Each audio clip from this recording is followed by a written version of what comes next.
आमच्या सावता महाराज मंदिराच्या शेवटच्या दिवसाची दहीहंडी इतक्या किमतीत जाईन याची कल्पना आम्हालाही नव्हती. हा तर आज आपल्या सावता महाराज मंदिराच्या सप्त्याचा अखेरचा दिवस होता. जसं की मी तुम्हाला मागच्या काही व्लॉग्स मध्ये बोललोच होतो की सावता महाराज मंदिराच्या सप्त्याच्या शेवटच्या दिवशी आपल्या संत शिरोमणी सावता महाराजांच्या नावाने एक छोटीशी दहीहंडी फोडली जाते. आणि हा जसं की मी तुम्हाला हे पण बोललो होतो की आपले सप्त्याचे 7 दिवस थोडे वेगळेच जातात. आणि मग या 7 दिवसांमध्ये आजचा आपला अखेरचा दिवस आणि खरंच या सप्त्याचे 7 दिवस कुठे निघून गेले ते आम्हाला कळालंच नाही बरं का. तर आजच्या काल्याची सेवा आहे ना मधुकर माऊली वडगावकर यांच्या सुरसावे कीर्तनाने होणार होती बरं का. आणि आपल्याला या काल्याच्या कीर्तनात मुख्य उपस्थिती म्हणून आपले राघवेंद्र रामदादा पाटील म्हणजे धुळे जिल्हा ग्रामीणचे यांची आपल्याला लवकर उपस्थिती लाभणार होती. आणि आमच्या गावाला खरंच अभिमान वाटण्यासारखी गोष्ट म्हणजे आमच्याच गावातल्या एका बाबा ज्यांना आमच्या गावात मोरे गुरुजी म्हणून ओळखलं जातं त्या बाबांनी स्वतःच्या अक्षराने संपूर्ण ज्ञानेश्वरी लिहून आणि हा एवढी मोठी 1000 ते 1200 पेजांची ज्ञानेश्वरी त्या बाबांनी अवघ्या फक्त 4 महिन्यात लिहून काढली. आणि खरंच या बाबांचं कितीही कौतुक केलं तरी कमीचे बरं. तर मग आता फायनली कीर्तन वगैरे आवरले गेलं आणि ज्यांची उपस्थितीची आपण आतुरताने वाट पाहतो आता त्यांची पण आपल्याला उपस्थिती लाभलेली होती. आता संपूर्ण बाहेर गावाहून आलेली भजनी मंडळी आणि पाहुणे मंडळीचा सत्कार वगैरे करून झाली मग आजच्या दहीहंडीची निलामीची सुरुवात.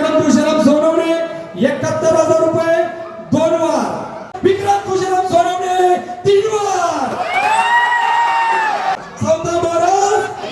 तर या 51व्या वर्षाची दहीहंडी 71,000 मध्ये आणि या वर्षाची दहीहंडी आपल्या विक्रम बाबांनी घेतलेली होती. आता आम्ही महाप्रसादाचा घेतो लाभ, तुम्ही तेवढ्यात घ्या फॉलो करून.